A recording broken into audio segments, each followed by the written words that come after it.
Brought to you by Penguin.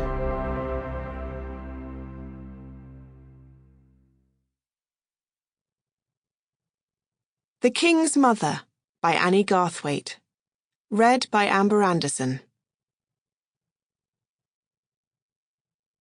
Prologue. Easter, 1461. A new dynasty is born in blood. 18-year-old Edward Plantagenet cuts a swathe through his enemies to make England's crown his own. And his mother, matriarch of the House of York, takes for herself a new title, one no woman in England has ever borne.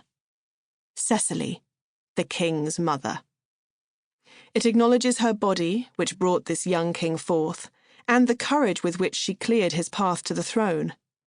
It signals the guiding hand she will lay on his kingship, mother, confidant, counsellor, and guide. It is hers by right and by earning. In the getting of it, she has lost a son and her husband, York's royal duke.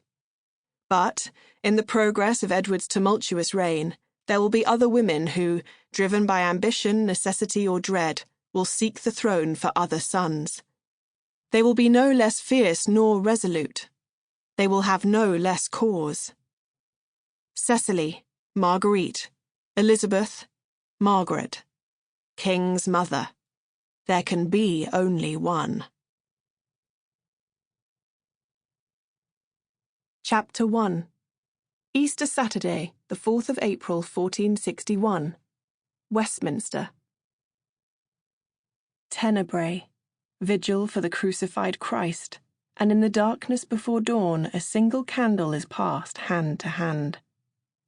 Cecily is cold, but she has not slept nor broken her fast since the Passion began. But when the flame comes at last to her, she wraps a hand about it and arcs her face to its bright heat. She curls her fingers close, then closer still, till they begin to burn and her eyes to smart. She won't shrink from it. Instead, she lowers her lids, lets the light play upon them, and smiles tight against the pain.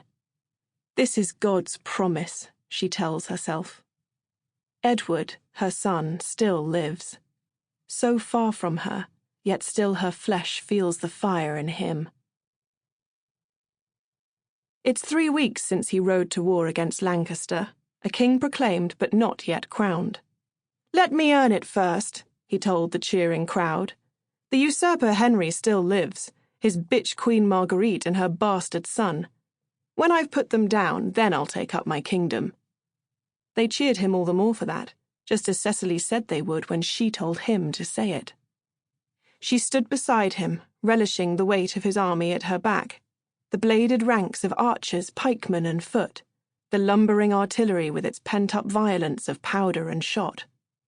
His men called out for him as he mounted, then quieted at their captain's barking, till there was only the impatient creak of harness, the chink and shear of steel, and, high above her head, the snapping of royal pennants, the lions of England rampant, and his own devices bright and new, the sun in splendour, the white gilded rose.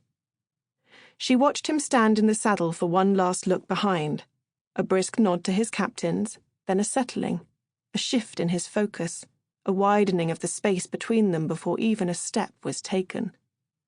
She laid her hand on his horse's shoulder and felt the slide of muscle over bone. He reined in and leaned down so only she would see his grin. "Keep my kingdom, Captain Mother, till I come back for it." Then he grasped her hand and kissed it, his mouth against her fingers, warm as a bed. There's been precious little warmth since. A terrible time for fighting, with the country still snow-swept and spring slow to come. Worse in the north where he's gone, where father and brother went before him and now lie dead. Their severed heads have been staring out at winter from York's walls since the year turned. The bitch Queen Marguerite put them there, Cecily knows. Now Edward has gone to fight her and the whole country is up. From every corner of England men are marching. Many for York, more for Lancaster. Somewhere they'll meet. It's madness to believe he can win. But then, Cecily tells herself, he's Edward, isn't he?